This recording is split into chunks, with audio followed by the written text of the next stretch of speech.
Assalamualaikum warahmatullahi wabarakatuh.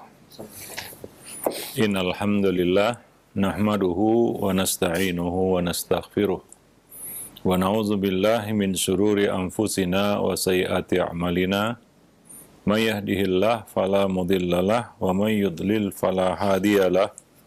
Asyhadu an la ilaha illallah wahdahu la syarikalah wa asyhadu anna Muhammadan abduhu wa rasuluh. Ya ayyuhalladzina amanu ittaqullaha haqqa tuqatih wa la tamutunna illa wa antum muslimun, amma ba'du. Para pemerhati roja kaum muslimin dan muslimat rahimani wa rahimakumullah. Pertama, kita bersyukur pada Allah Subhanahu wa taala atas segala nikmat dan karunia yang Allah limpahkan kepada kita semua. Salawat beriring salam tidak lupa kita limpahkan untuk Nabi kita Muhammad sallallahu alaihi wasallam, keluarga beliau, sahabat beliau, dan umat beliau sampai hari kemudian. Para pemerhati roja kaum muslimin dan muslimat, a'azani Allah wa iyyakum. Pada kesempatan pagi ini kita kembali bertemu masih bersama buku Mendidik Anak Tanpa Amarah. Kita sampai pada poin yang berjudul sebatas inilah kadar manusia, yaitu bertawakal kepada Allah Subhanahu wa taala setelah melakukan usaha yang terbaik. Salah satu hal yang mendorong kita untuk marah kepada anak atau marah jengkel sama anak adalah anak tidak sesuai dengan apa yang kita harapkan, jauh dari ekspektasi yang kita inginkan.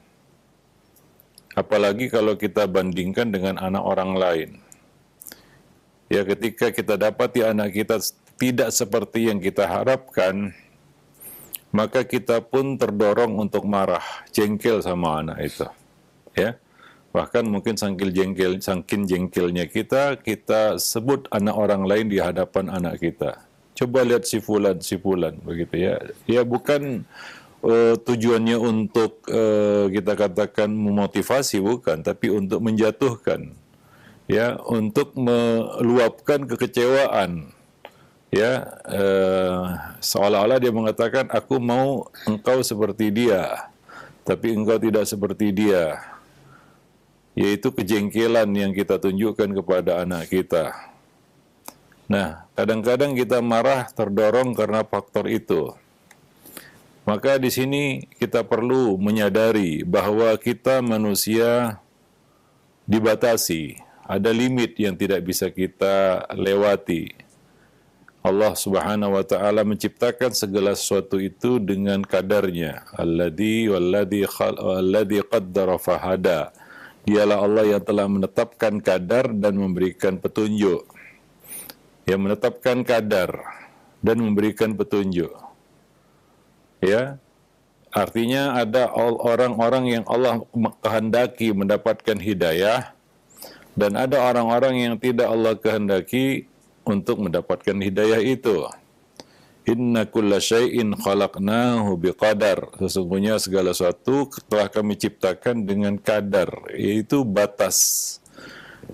Kita sebagai orang tua juga ada batasnya. Ya, kita tidak kuasa untuk menjamah hal-hal yang itu bukan merupakan domain manusia, yaitu memberikan hidayah. Ya, kita sadar betul bahwa Allah mengatakan, ya, bahwa itu bukan kekuasa kita, ya. Allah mengatakan, innaka lan tahdi man ahbabta walakinnallaha yahdi man yasha.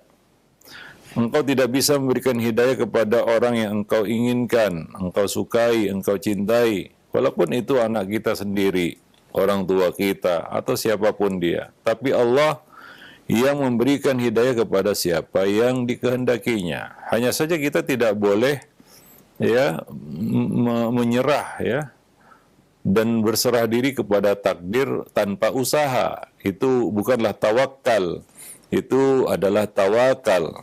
Ya, maka setelah melakukan usaha yang terbaik, ya, melakukan ikhtiar yang bisa kita lakukan, ya, mendidik anak, ya, sekuat tenaga kita atau semampu kita, ya, sesuai dengan mungkin kapasitas yang kita miliki, ya, tidak kurang-kurang mendidik anak, ya, mulai dari menyekolahkannya di sekolah yang kita katakan yang baik untuk agamanya, ya, sekolah yang mengajarkan sunnah kepada anak-anaknya, dimasukkan ke pesantren misalnya, ya, mendidik di rumah, segala sesuatu sudah dilakukan. Ingat, hidayah bukan di tangan orang tua. Kadang-kadang apa yang kita lakukan itu tidak seperti yang kita harapkan, bisa saja terjadi, dan itu terjadi atas para nabi dan rasul. Apakah Nabi tidak mendakwahi Abu Talib hanya pada saat Abu Talib sekarat? Tidak. Apakah Nabi Nuh tidak mendidik anaknya sehingga anak itu harus tenggelam bersama orang-orang yang kafir? Tidak juga. Apakah Nabi Lut tidak pernah mendakwahi istrinya sehingga mengkhianati dan memberitahukan keberadaan tamu-tamu itu para malaikat kepada kaumnya? Tentunya tidak. Ya, mereka telah melakukan, para nabi dan rasul telah melakukan usaha yang terbaik. Apa yang Allah perintahkan kepada mereka, mereka telah mengerjakannya, mereka telah melakukannya. Tapi sekali lagi, ini yang harus kita sadari, bahwa hidayah itu bukan di tangan orang tua. Ya, maka setelah melakukan usaha terbaik sampai kepada puncak ikhtiar, yaitu doa, maka kita harus sadar bahwa manusia ada kadar. Maksudnya ada limit, ada batas yang tidak akan bisa dia lewati. Sepintar apapun dia, sekuat apapun ikhtiar yang sudah dia lakukan, setinggi apapun kedudukannya di sisi Allah Subhanahu wa taala. Wa ma tasyauna illa ayyasha Allah. Tidaklah kamu berkehendak melainkan semua di bawah kehendak Allah Subhanahu wa taala. Ya. Semuanya terpulang kepada kehendak Allah Subhanahu wa taala. Ya, jika Allah menghendaki hidayah, maka Allah akan beri hidayah. Jika Allah menghendaki sebaliknya, maka tidak ada yang bisa dan kuasa memberikan hidayah kepadanya. Nah, ini sering diucapkan Nabi ketika memulai satu perkataan atau pembicaraan, ya. Ya, may yahdillah, ya, fala mudhillalah wa may yudlil fala hadiyalah. Ini untuk menegaskan, ya, bahwa usaha kita, bagaimanapun kuatnya, bagaimanapun kerasnya usaha kita, ya, tetap may yahdillah fahuwal muhtadi wa may yudlil falan tajida lahu waliyan mursyida. May yahdillah fala mudhillalah wa may yudlil fala hadiyalah. Nah, demikian. Nah, ini yang harus kita ketahui, ya, sehingga ya kita tidak perlu menanggapinya dengan kemarahan ataupun kemurkaan, kekecewaan, kejengkelan, dan sejenisnya, ya. Nah, demikian. Nah, itulah dia, ya. Sesungguhnya dalam menjalani kehidupan ini manusia hanya dituntut untuk bersungguh-sungguh dalam meraih, berusaha untuk mendapatkan apa yang bermanfaat bagi dirinya, ya, untuk dunianya maupun akhiratnya. Demikian juga untuk menghindari segala keburukan dan bahaya yang mungkin menimpanya. Ya, termasuk di dalamnya adalah dalam hal mendidik dan mengasuh anak. Allah mengatakan, "Innallaha la yughayyiru ma biqaumin hatta yughayyiru ma bi anfusihim." Ini menegaskan bahwa manusia diberi ikhtiar oleh Allah, kuasa untuk memilih, ya, untuk merubah, berkehendak. Allah menetapkan kehendak bagi manusia. Barang siapa yang berkehendak untuk merubah nasibnya, maka hendaklah dia merubah, ya, nasibnya, maka dia harus melakukan sesuatu. Ya, Allah tidak akan merubah satu kaum hingga mereka merubah diri mereka sendiri, yaitu mereka melakukan ikhtiar, usaha, ya, yang terbaik yang bisa mereka lakukan. Ini adalah penetapan, ya, kuasa ataupun masyiah, ya, bagi manusia, bagi kita. Kalau kita ingin anak kita soleh, lakukan usaha terbaik. Sungguh Allah tidak merubah nasib satu kaum hingga mereka merubah diri mereka sendiri, yaitu melakukan usaha untuk itu. Kalau kita ingin anak kita soleh, maka lakukan usaha untuk itu. Walaupun soleh tidaknya itu bukan di tangan kita. Ujung cerita kita nggak tahu bagaimana. Karena kita tidak tahu apa yang tertulis di Lauhul Mahfuz. Ya, kita tidak tahu apa yang tertulis di Lauhul Mahfuz. Kalau kita tahu mungkin ya manusia akan meninggalkan banyak usaha. Karena mereka tahu apa yang menjadi ujung cerita. Tapi kita nggak tahu. Ya, bagaimana kesudahannya? Ya, al-aqibah itu, khawatim itu kita nggak tahu bagaimana bentuknya. Maka Allah Subhanahu wa taala di sini menegaskan ikhtiar bagi manusia bahwa mereka harus merubah diri mereka sendiri, melakukan usaha yang terbaik. Ya, hatta yughayyiru ma bi anfusihim, hingga mereka merubah diri mereka, melakukan sesuatu. Ya, kalau tidak melakukan sesuatu maka tidak akan berubah nasibnya. Ya, nggak mungkin kita kenyang kalau kita tidak makan. Ya, kalau kita mau kenyang maka makan. Ya, ini kita nggak mau makan tapi mau kenyang, itu mustahil. Ya, nah demikian. Allah menetapkan kehendak itu untuk manusia. Ya, akan tapi ingat, wa idza aradallahu biqaumin su'an fala maraddalah. Ini penetapan iradah, masyiah bagi Allah yang berada di atas iradah dan masyiah segalanya. Apabila Allah menghendaki keburukan atas satu kaum, maka tidak ada yang dapat untuk menolaknya. Ya, kalau Allah tetapkan ya hidayah, maka tidak ada yang dapat menghalanginya. Kalau Allah menetapkan kesesatan, tidak ada yang dapat menolaknya. Wa ma lahum min dunihi miwal. Ya, sekali-kali tidak ada pelindung bagi mereka selain Allah Subhanahu wa taala. Nah, artinya setelah ikhtiar yang kita lakukan, kita perlu berserah diri kepada Allah, memohon kepada Allah, semoga Allah memberikan yang terbaik bagi kita ya dari usaha yang sudah kita lakukan. Ya, nah demikian. Artinya tidak perlu kita marah kepada takdir ya atau menggerutu terhadap apa yang Allah Subhanahu wa taala tetapkan atas diri kita. Katakanlah qadarullah wa ma syaa fa'al. Masyaallahu kan wa ma lam yasha' lam yakun. Itu yang dikatakan oleh seorang muslim jika ternyata yang terjadi tidak seperti yang dikehendaki. Atau kita katakan, kita ucapkan alhamdulillah ala kulli hal. Segala puji bagi Allah atas segala keadaan. Nah demikian ya. Dan Allah Subhanahu wa taala telah memberikan Nabi SAW telah memberikan suatu pesan yang penting bagi kita ya. Dalam sebuah hadis Nabi mengatakan ihris ala ma yanfa'uk. Ya, sungguh-sungguhlah kamu meraih apa yang bermanfaat, minta bantuan kepada Allah dan jangan lemah, wala ta'jiz. Demikian pula di dalam mendidik anak ya. Kita harus terus berupaya supaya mendapatkan hasil yang terbaik, minta bantuan kepada Allah, berdoa kepada Allah dan jangan lemah. Jangan melemah dan mengatakan, sudahlah memang udah kayak gitu dia. Sudah seperti itu dia, itulah dia takdirnya. Nah ini kita nggak boleh menyerah seperti ini karena kita tidak tahu ujungnya bagaimana. Kita harus terus berusaha sebagaimana usaha yang dilakukan oleh para nabi dan rasul. Ya, nabi ya.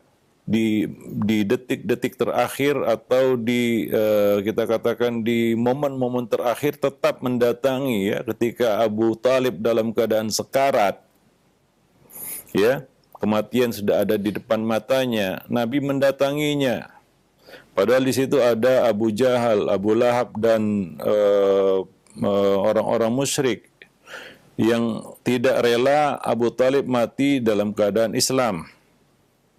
Ya, maka Nabi pun datang menjenguk Abu Talib dan berkata kepada paman beliau, wahai pamanku, ucapkanlah la ilaha illallah, kalimat yang aku bisa jadikan hujah di hadapan Allah untuk membelamu. Ya, ini yang mengajak untuk mengucapkan kalimat syahadat Nabi langsung. Ya, dan tentunya itu bukan momen pertama ataupun kali pertama Nabi mengajak Abu Talib untuk mengucapkan kalimat syahadat. Tapi sampai ya kita katakan menit terakhir, detik terakhir, Nabi masih tetap berusaha Ini usaha, walaupun hasil kita nggak tahu bagaimana. Nabi nggak tahu hasilnya bagaimana. Ya kita tahu hasilnya bagaimana, yaitu Abu Talib tidak mengucapkan kalimat itu. Ya, nah demikian. Tapi Nabi tidak putus asa atau patah semangat untuk menasihati dan mendakwahi pamannya ini. Walaupun akhirnya pamannya tidak masuk Islam. Nabi tidak tahu perkara gaib. Tapi Nabi terus berusaha sampai last minute, menit-menit terakhir, detik-detik akhir menjelang Abu Talib wafat. Nah ini namanya usaha. Ihris ala ma yanfa'uk wasta'in billah wala ta'jiz. Demikian juga Nabi Nuh alaihi salam. Ya, hingga saat anak itu hampir tenggelam, Nabi Nuh tetap mengajak ya anaknya untuk naik ke perahu dan mengatakan kepada anaknya, ya bunayyarkam ma'ana, wahai anakku, naiklah ke perahu bersama kami. Ya, nah demikian. Jadi ini usaha yang dilakukan oleh para nabi dan rasul ya untuk ya mengajak ya orang-orang yang mereka cintai untuk mendapatkan hidayah, walaupun ya nggak ada yang tahu akhirnya bagaimana. Nabi Nuh nggak tahu ya. Nah, pada akhirnya ya anak beliau itu termasuk orang-orang yang tenggelam, tapi beliau tetap berusaha untuk ya mengajak anak itu kepada hidayah. Demikian pula Nabi kita Muhammad SAW tidak tahu bagaimana apa yang akan terjadi pada Abu Talib, apakah dia menerima hidayah atau tidak. Tapi Nabi tetap berusaha, walaupun ternyata Allah menghendaki seperti itu. Demikian juga kita kepada anak-anak kita. Kita nggak tahu ya bagaimana ya kesudahannya. Ujung ceritanya kita nggak tahu. Ya, apa yang Allah kehendaki atas anak kita itu kita juga nggak tahu. Tapi kita diperintahkan untuk berusaha. Ku anfusakum wa ahlikum nara. Jagalah anakmu dan keluarga anak istrimu, ya, istrimu dan anak-anakmu dari jilatan api neraka. Ya, maka kita harus terus berusaha. Ya, walaupun ya mungkin ya kita nggak tahu, mungkin Allah berkehendak lain, tidak seperti yang kita kehendaki, ataupun ya ternyata anak itu tidak dapat hidayah, kita nggak tahu itu. Kita diperintahkan untuk terus dan tetap berusaha. Nah demikian. Wallahu a'lam bishawab. Dan apabila yang terjadi tidak seperti yang kita harapkan, jangan marah. Ya, jangan marah. Katakan dulu, qadarullah wa masya'a fa'al. Ya, jangan kita berandai-andai, jangan kita membanding-banding ya anak kita dengan yang lain. Ya, itu tidak menyelesaikan masalah. Justru itu akan menimbulkan masalah yang lebih buruk lagi. Ya, ya banyak anak-anak yang sakit hati sama orang tuanya karena suka membanding-bandingkan dirinya dengan anak yang lain. Kita tahu bahwa orang tua ini ingin anaknya seperti itu. Tapi apa yang tertulis di dalam perut ibu itu kan berbeda-beda. Nasib manusia nggak ada yang sama. Begitu juga momen untuk mendapatkan hidayah nggak sama. Ya, sebagaimana kita diajari di majelis yang sama, guru yang sama, ilmu yang sama. Tapi kemampuan untuk menyerap ilmu itu berbeda-beda. Ya, ada yang langsung tahu, ada yang langsung paham, ada yang ya kita katakan agak tell me, telat mikir kan begitu ya. Nah setelah berkali-kali didengar baru dia paham, berbeda-beda. Momen untuk dapat hidayah, momen untuk baik, momen untuk berbuat baik juga berbeda-beda. Ya, nah demikian. Ya, semua kembali kepada ketentuan takdir. Dan kita tidak boleh menyampuri itu dan mengatakan ya seharusnya seperti ini, seharusnya seperti itu, ya, karena yang Allah kehendaki tidak seperti yang kita haruskan itu. Ya, wallahu a'lam bishawab. Sehingga kita bisa menghadapi satu masalah itu dengan baik. Ya, tidak kita katakan bertindak gegabah ya. Ya, sehingga Perkara yang harusnya bisa diusahakan lebih baik lagi menjadi buruk. Ya, wallahu alam bisawab. Ya, sebagian orang tua, ya kita sebutkan tadi, saking jengkelnya dia sama anaknya, ya, maka terlontarlah doa-doa yang buruk terhadap anak itu. Ya, dasar anak ini, anak itu, dan lain sebagainya. Ya, karena kekecewaannya mungkin, ya, karena biasanya marah itu terdorong, ya, muncul dia marah itu karena kekecewaan. Ya, apa yang kita inginkan tidak terjadi. Biasanya manusia akan marah karena itu. Ya, termasuk dalam menghadapi anak-anaknya. Ya, membanding-bandingkan antara satu anak dengan anak lainnya, sesama anak kita saja itu tidak baik, ya. Karena itu bisa menimbulkan kecemburuan, begitu ya, sakit hati dan dendam, begitu. Itu antara sama anak-anak kita. Kita punya anak, misalnya lebih dari 1, 2, 3, 4, dan seterusnya. Lalu kita membanding-bandingkan antara satu dengan yang lainnya. Padahal kita tahu bahwasanya, ya, tiap anak tertulis di dalam perut ibunya dengan takdir yang berbeda. Rezeki juga berbeda. Ya, rezekinya berbeda, nasibnya juga berbeda. Ya, akan tapi kenapa kita membanding-bandingkan anak yang satu dengan yang lain? Tiap anak punya masalahnya. Apa yang kita pandang lebih pada seorang anak, dia juga punya masalah yang harus diselesaikan. Apa yang kita pandang kurang pada seorang anak, dia ada kelebihan yang kita tidak ketahui. Ya, yang belum kita eksplor. Ya, nah demikian. Apalagi membandingkan anak kita dengan anak orang lain. Ya, anak itu pasti kecewa, ya. Ya, mungkin dia akan berkata dalam hatinya, dia tidak ucapkan itu dengan lisannya. Aku memang anak yang tidak diharapkan, katanya dalam hatinya. Ya, ketika kita bersikap seperti itu, mungkin dia akan bergumam dalam hatinya, sepertinya aku ini bukanlah anak yang diharapkan. Ya, untuk lahir ke dunia.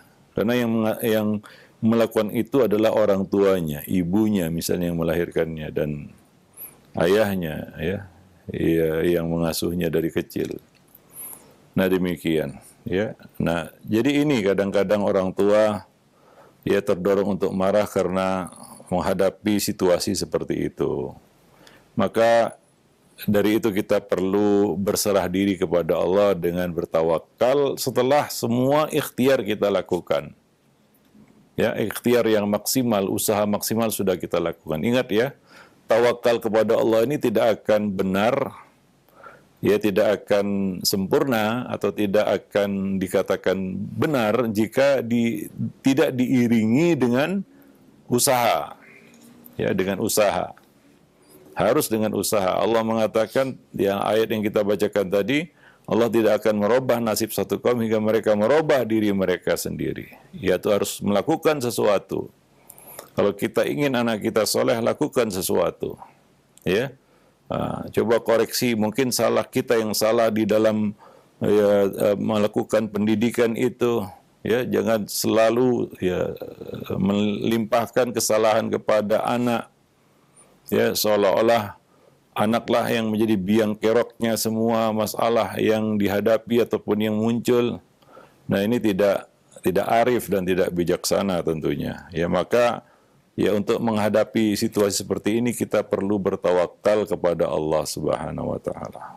Ya, bertawakal, menyerahkan urusan kepada Allah. Kita harus menyandarkan hati sepenuhnya kepada Allah Subhanahu wa taala dalam meraih maslahat dan menghindari mudarat, baik itu dalam perkara dunia kita maupun perkara akhirat kita. Ya, maka jangan suka marah. Serahkan seluruh urusan kepada Allah dan wujudkan keimanan dengan meyakini bahwa hanya Allah yang mampu memberi dan atau menahan sesuatu, yang mendatangkan manfaat atau menurunkan mara bahaya. Anak adalah milik Allah Subhanahu wa taala. Kita sebagai orang tua hanya diperintahkan untuk mengasuh, membimbing, dan, ya, mendidik dan mendoakan kebaikan untuk mereka. Selanjutnya, serahkan urusan mereka kepada pemiliknya, yaitu kepada Allah Subhanahu wa taala. Nah demikian, ya. Dan tawakal ini adalah salah satu sifat yang dicintai oleh Allah Subhanahu wa taala. Oleh karena itu, ya, seorang mukmin, ya, seorang muslim harus menghiasi dirinya dengan akhlak mulia ini, ya. Dan ini merupakan ciri, ya, dan keistimewaan, ya, seorang mukmin, karena dia punya Rabb, ya, yang tempat untuk menggantungkan harapan, ya, kepadanya. Nah, demikian. Dan itu adalah penyeimbang. Tawakal kepada Allah ini adalah penyeimbang usaha yang kita lakukan. Ya, artinya usaha harus, ya, ditutup dengan tawakal. Tawakal harus ada muqaddimahnya, yaitu usaha. Ya, dengan itu buku itu akan sempurna. Ya, sebuah buku yang ditulis akan sempurna. Ya, para jemaah pemerhati roja, kaum muslimin dan muslimat yang dimuliakan Allah Subhanahu wa taala. Nah, selain itu tawakal juga mencerminkan interaksi antara seorang hamba dengan Allah yang Maha Kuasa, yang Maha Bijaksana, yang Maha Mengetahui dan Maha Menghendaki, ya, untuk melaksanakan segala kehendaknya. Maka seorang mukmin harus bertawakal kepada Allah hingga dia tidak mencari pertolongan kepada selain Allah. Ya, kita dalam mendidik anak ya perlu banyak-banyak doa, minta bantuan pertolongan kepada Allah. Ya, untuk bisa mendidik dan membimbing anak-anak kita ini. Ya. Karena dia milik Allah Subhanahu wa taala, hatinya bukan di tangan kita, tapi di antara dua jari dari jari-jari Allah Subhanahu wa taala. Ya, nah demikian. Maka tawakal membuat hati seorang mukmin terhubung langsung dengan Allah Subhanahu wa taala. Ya, yang Maha Kuasa dan Maha mengetahui segala sesuatunya. Wallahu a'lam bishawab. Nah, demikian. Jadi ini adalah satu perkara yang perlu untuk kita miliki, ya, di dalam melaksanakan tugas berat kita, yaitu mendidik anak-anak kita. Wallahu a'lam bishawab. Oleh karena itu, salah satu nama Allah adalah Al-Wakil. Ya, salah satu nama dari nama-nama Allah yang indah adalah Al-Wakil, yaitu Rabb yang Maha menjaga, yang Maha menjamin rezeki seluruh hamba-hambanya, yang tidak akan pernah mati dan hidup selama-lamanya, yang Maha hidup, ya, Al-Hayyul Qayyum, dan melaksanakan urusannya sendiri tanpa bantuan siapapun. Nah, demikian. Maka dari itu Allah Subhanahu wa taala menyuruh kita untuk bertawakal kepadanya. Wa tawakkal 'alal hayyil ladzi la yamut. Bertawakallah kamu kepada Rabb yang Maha hidup dan tidak akan mati. Wallahu a'lam bishawab. Baik. Nah, demikian para pemerhati roja, kaum muslimin dan muslimat yang dimuliakan Allah. Ya, satu poin penting yang harus kita perhatikan di dalam mendidik anak-anak kita, bahwa kita adalah manusia yang penuh keterbatasan, ya, penuh keterbatasan. Kita ada limit dan kadar yang tidak bisa kita lewati. Ya, hidayah ada dua, ada hidayah irsyad wal bayan, itu adalah kewajiban kita. Namun di sana ada hidayah yang lain, yaitu hidayah taufik wal ilham, itu adalah hidayah milik Allah, hak prerogatif Allah Subhanahu wa taala yang tidak bisa dicampuri oleh siapapun, hingga nabi dan rasul, malaikat yang didekatkan, ya, ataupun hamba yang didekatkan, malaikat-malaikat yang diutus tidak mengetahui, ya, apa yang menjadi keputusan Allah Subhanahu wa taala ini, ya. Nah, itu hidayah taufik wal ilham. Wallahu a'lam bishawab. Baik, subhanakallah bihamdik, asyhadu an la ilaha illa anta, astaghfiruka wa atubu ilaik. Nah, alhamdulillah, baik. Terima kasih banyak. Syukran jazakallahu khairan atas materi yang telah disampaikan oleh Ustaz di pagi hari ini dari pembahasan sebatas inilah kadar manusia yang mudah-mudahan pengingat bagi kita, ilmu yang bermanfaat, yang mudah-mudahan Allah SWT memudahkan kita untuk mengamalkan, dan tentunya kita juga berdoa kepada Allah SWT untuk memudahkan mendidik anak kita menjadi anak-anak yang soleh dan soleh. Baik, untuk selanjutnya kami ajukan beberapa pertanyaan yang sudah masuk di layanan pesan WhatsApp. Baik, kami bacakan yang pertama. Ada pertanyaan dari Ramadan yang berada di Kalimantan Tengah. Ustaz, Assalamualaikum warahmatullahi wabarakatuh. Ya Ustaz, bolehkah anak yang di bawah umur 7 tahun kita ajak untuk sholat berjamaah di masjid, sedangkan di dalam hadis Rasulullah SAW agar menyuruh anak sholat itu mulai umur 7 tahun? Ya, ya. Bukan mulai 7 tahun ya, yang Nabi mengatakan muru auladakum bis sholati fi sab'in, ya. Artinya suruh anakmu untuk mengerjakan sholat di usia 7 tahun, ya, jangan lewat dari situ baru disuruh. 9 tahun baru disuruh sholat, ini telat ya, ya, maksimal 7 tahun, ya. Nah, lebih cepat lebih bagus, ya.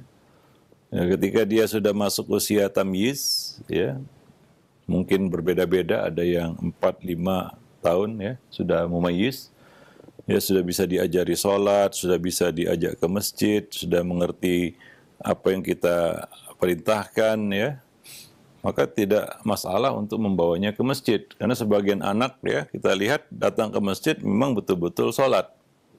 Ya, ikut bersama orang-orang dewasa, ya. Artinya orang tua di sini memang mempersiapkan anak ini, ya, ya, untuk datang ke masjid. Ya, karena masalah anak-anak dengan masjid adalah ketika anak-anak itu tidak dipersiapkan untuk datang ke masjid. Tidak mengerti apa itu masjid. Dikira masjid tempat bermain. Ya, nah ini perlu perhatian dari orang tua tentunya. Menyuruh anak sholat itu maksimal 7 tahun. Jangan lebih dari itu baru disuruh sholat, telat. Ya, 9 tahun baru kita suruh sholat, sementara 10 tahun itu kalau dia tidak sholat, istilahnya boleh dipukul. Sebentar lagi dia mau balik. Beberapa bulan sebelum balik baru kita suruh sholat. Bukan minimal 7 tahun, tapi maksimal 7 tahun. Jangan lebih dari itu baru disuruh sholat, ya. Nah, di sana ada anak yang di bawah 7 tahun sudah bisa sholat, 6 tahun sudah bisa untuk disuruh sholat, suruh dia untuk sholat. Ya, nah demikian. Batasnya 7 tahun, 7 tahun suruh dia sholat. Nah demikian. Wallahu alam bisawab, ya. Nah, dan mengenai membawa anak ke masjid, itu tentunya bergantung kepada pendidiknya, ya. Kepada pendidiknya. Terutama di sekolah, ya, kita soroti di sini sekolah. Harus menanamkan adab-adab masjid ini kepada anak-anak. Ya, adab-adab masjid kepada anak-anak. Misalnya tertib, ya, menjaga suara untuk tidak ribut, ya. Karena masjid adalah tempat ibadah, tempat orang sholat. Nah, ini perlu ditanamkan kepada anak-anak sejak dini. Hingga mereka tahu adab-adab masjid, misalnya duduk dengan rapi, ya, kalaupun mengambil properti masjid, hendaklah dikembalikan dengan, ya, rapi, ya, misalnya mushaf-mushaf itu yang tersusun di rak-rak masjid, ya, kemudian menjaga kebersihan masjid, ya, ini sudah harus ditanamkan kepada anak-anak sejak dini, ya, di sekolah. Nah, kalaulah itu ditekankan lagi di rumah, insya Allah lah anak itu kan bisa diajari. Dia kan anak manusia, bukan anak yang lainnya, bukan anak makhluk lainnya. Dia punya akal, dia bisa mengerti jika diajari. Ya, maka kita lihat, ya, banyak anak-anak itu yang memang tertib. Datang ke masjid itu tertib. Baik itu untuk sholat ataupun untuk majelis ilmu. Dia duduk, ya, karena ini dibiasakan, ya. Nah demikian, ya. Jadi bukan hanya dengan aturan, ya, anak itu dididik, tidak, ya. Kalau bersuara dia dipukul, bukan seperti itu, tapi diberi pengertian. Ya, sehingga ya memang inilah namanya kita katakan tugas mendidik, ya itu tidak mudah, perlu dilatih dan dilatih. Tapi kalaulah dia dapat pengajaran itu di rumah, ditekankan lagi di sekolah, ya maka anak itu juga mengerti ketika dia di masjid itu untuk apa, ya apa yang harus dilakukannya. Ya, nah demikian. Jadi perlu koordinasi yang baik antara orang tua dan guru di rumah dan di sekolah. Ya, pendidikan itu berkesinambungan, ya. Apa yang dia dapatkan di sekolah juga dia dapatkan di rumah. Ya, tentang adab masjid misalnya. Ya, sehingga ketika anak itu dibawa ke masjid dia mengerti. Ya, kadang-kadang dia lupa, ya, ataupun melakukan itu, diingatkan dia ingat. Dia tahu, oh salah ini, ngangkat suara, ataupun lari-lari dan lain sebagainya. Maka dia pun tertib, kan begitu ya. Kecuali anak-anak yang belum bisa diajari, ya, misalnya belum mengerti, ya, 4 tahun ke bawah, ya memang, ya kalau orang tuanya tidak bisa mengawasi, ya jangan dibawa dulu ke masjid, karena mengganggu ya, orang-orang yang ada di masjid. Ya, anak-anak belum paham apa-apa, belum mumayyiz istilahnya, ya. Ya dikasih tahu pun dia nggak tahu, ya teriak-teriak aja dia, ya, dan sebagainya. Ya, dan orang tuanya tidak tidak peka ataupun tidak menyadari hal semacam ini, sehingga mengganggu orang-orang yang ada di masjid. Wallahu a'lam bishawab, ya. Kalau tangisan anak mungkin ya masih bisa dimaklumi, tapi kalau keributan, ya, teriak-teriak anak ini yang nggak bisa mungkin dimaklumi oleh jemaah masjid mungkin, ya. Nah demikian, wallahu a'lam bishawab. Nah itu yang harus jadi perhatian para orang tua ketika membawa anak-anak mereka ke masjid, ya. Iya, baik, terima kasih banyak atas nasihatnya, dan mudah-mudahan jadi perhatian bagi kita semua. Dan selanjutnya ini ada pertanyaan dari hamba Allah yang berada di Sulawesi, Ustadz. Ustadz, saya memiliki anak yang sudah usia sedang kuliah, namun dia bersikukuh ingin menikah sambil kuliah. Tapi saya sebagai orang tua kurang setuju, karena dia masih tanggungan kami sebagai orang tua, dan kami pun terbatas dalam membiayai anak-anak kami.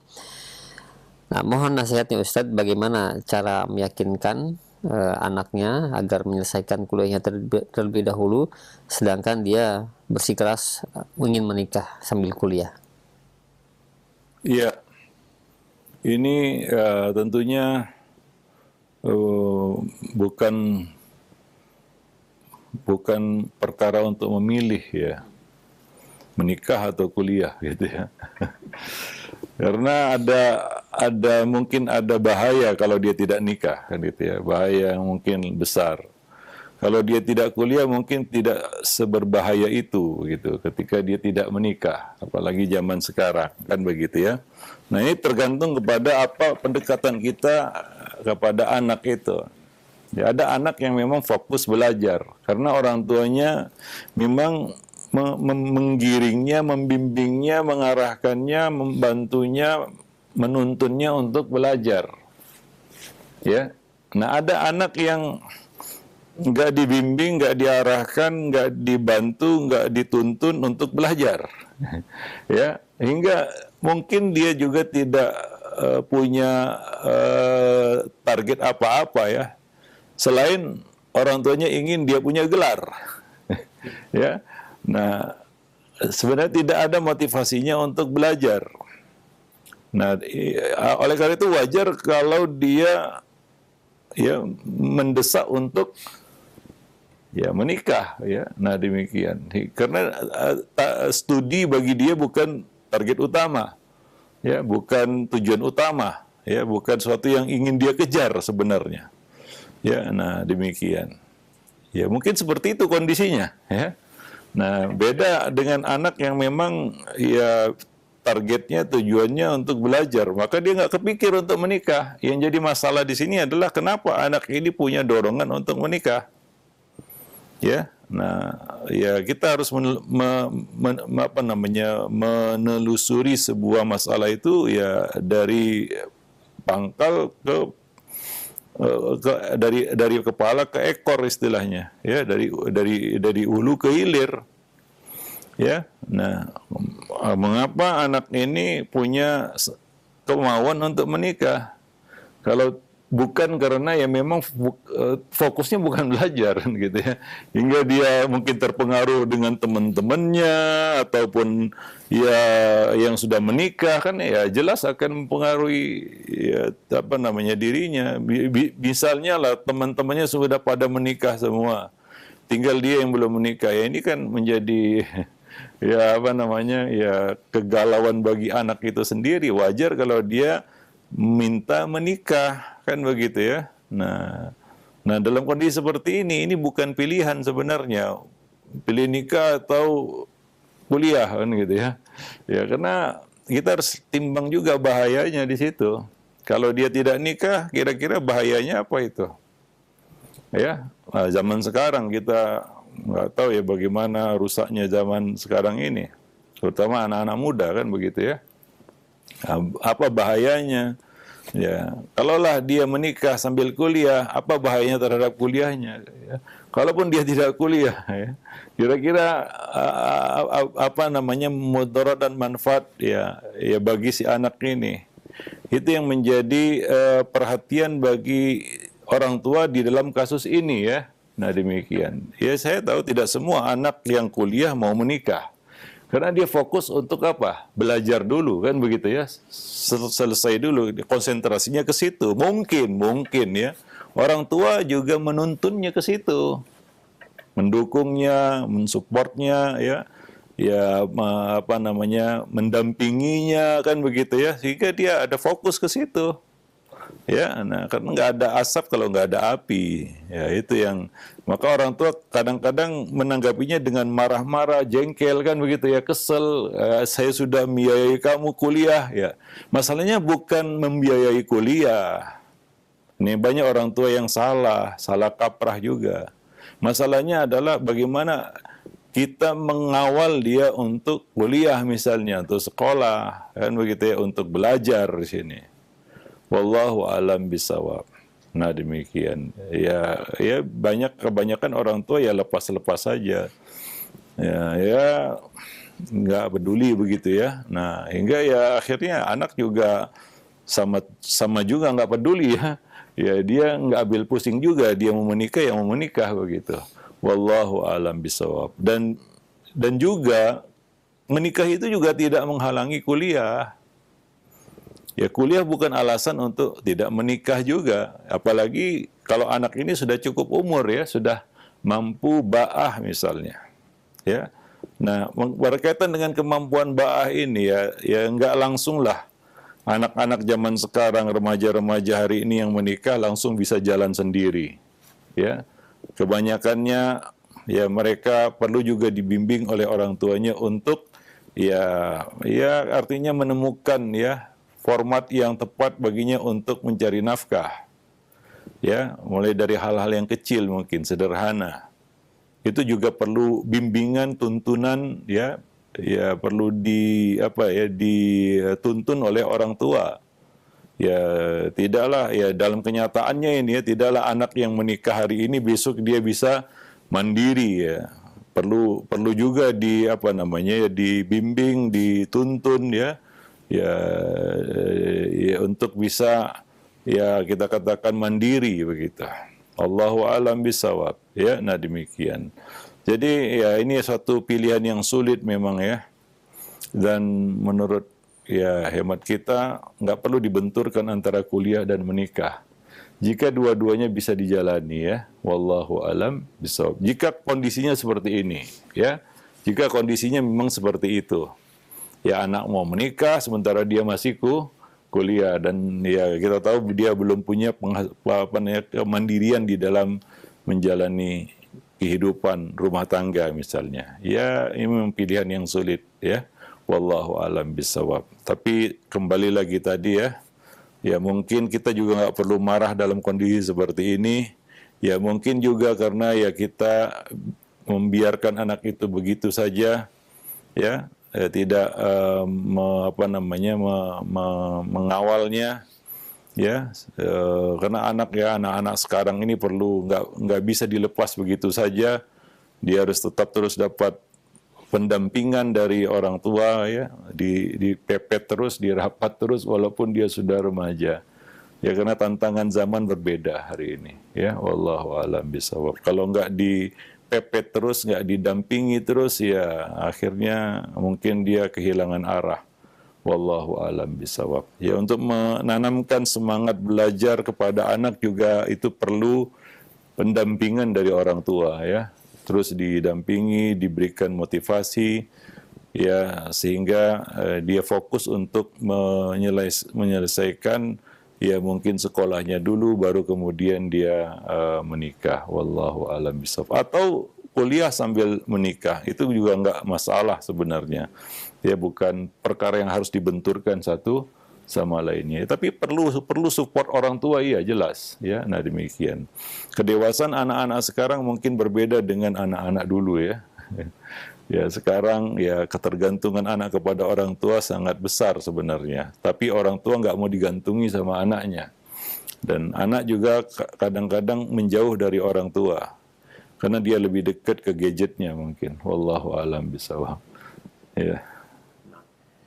Iya, baik. Alhamdulillah. Baik. Terima kasih banyak. Syukran jazakallahu atas jawaban dan nasihatnya. Mudah-mudahan bermanfaat bagi kita semua.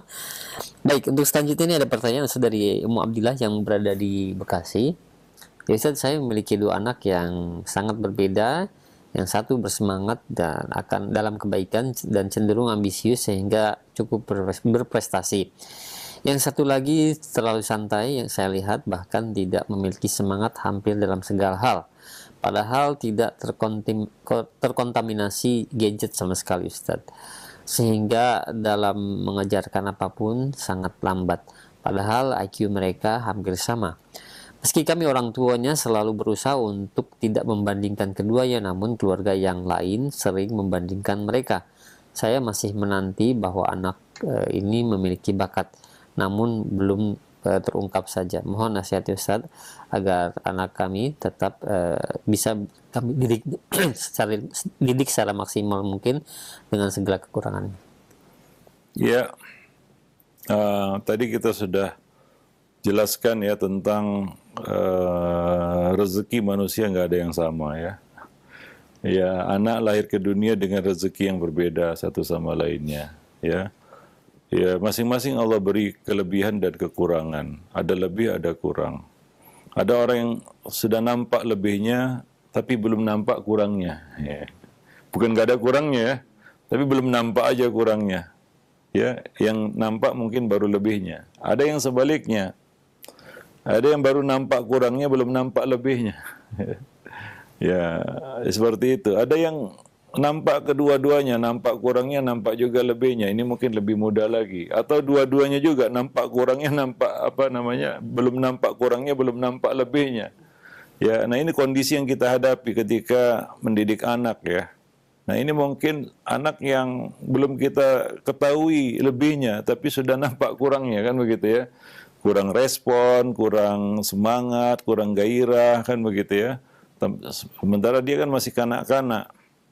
Ya, nah maka dari itu ya perlu yang namanya pendidikan itu berkesinambungan, ya, nggak bisa kita ambil kesimpulan singkat, cepat. Ya, dalam mendidik itu tidak benar. Kita terlalu dini mengambil kesimpulan, ya, sebelum kita melakukan ikhtiar, usaha yang terbaik.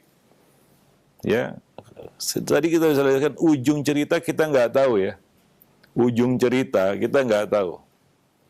Makanya ini mungkin lebih dulu nampak kurangnya aja, ya. Tapi lebihnya pasti ada, bukan artinya dia nggak punya kelebihan, tapi belum nampak. Ya, nah belum Allah nampakkan mungkin. Ya, manusia lahir dengan rezeki, potensi yang berbeda-beda. Ada yang nampak potensinya ketika di usia tertentu, ada. Ya baru nampak, ya baru dia semangat karena ketemu kita katakan ketemu kita katakan sesuatu yang sejalan dengan minatnya. Ya, nah demi ketemu istilahnya ketemu jalurnya dia. Ya, wallahu alam bisawab. Maka oleh karena itu mendidik itu harus sabar. Ya, kita menjalaninya, kita melakukannya secara terus-menerus. Jangan cepat-cepat mengambil kesimpulan. Ya, nah demikian. Wallahu alam bisawab. Nah, selama anak itu tidak ada kekurangan ya secara fisik dan mental. Ya, kalau anak ya memang ada keterbatasan, ya anak ya kita katakan anak yang berkebutuhan khusus ya kita itulah dia ujian ya bagi orang tua dan ujian bagi si anak juga yang ya kita harus terima dengan sabar ya. Nah, ini kita kan bicara anak yang sama-sama normal kan begitu ya. Kalau anak yang berkebutuhan khusus memang itu adalah ujian bagi orang tua ya untuk apakah sabar ya untuk menerima amanah Allah Subhanahu wa taala dalam bentuk seperti itu ya. Karena tidak ada produk Allah yang gagal, tidak ada ciptaan Allah gagal. Orang cacat bukanlah produk gagal. Nah, demikian itu ujian ya bagi orang-orang yang ada sekitarnya, orang tuanya, itu saudaranya dan lain sebagainya. Dan ujian juga bagi anak tersebut ya. Nah, demikian. Wallahu alam bisawab. Nah, maka dari itu ya yang namanya pendidikan itu adalah pendampingan. Itu yang penting. Karena kalau tidak mendampingi sama aja kita menanam misalnya kita menanam pohon sawit, kalau tidak didampingi nggak akan baik buahnya, ya. Kita tinggalkan gitu, kita punya kebun sawit, ya. Kita tinggalkan begitu, tunggu nanti berbuah gitu ya. Memang berbuah juga, tapi hasilnya tidak baik kan itu. Buahnya kecil, ya, mungkin nggak berbuah juga kan gitu. Tapi kalau kita dampingi, tidur kita bersama pohon sawit itu, ya, kita kita telateni istilahnya, ya, kita terus dampingi itu mudah-mudahan ya hasilnya juga akan baik ya. Dia akan berbuah dengan baik kan gitu. Buahnya juga buahnya juga besar kan begitu ya, seperti yang diharapkan. Nah, itu kalau kita mendampinginya ya. Nah, demikian. Itu pohon sawit kan gitu ya. Nah, ini anak manusia kan gitu.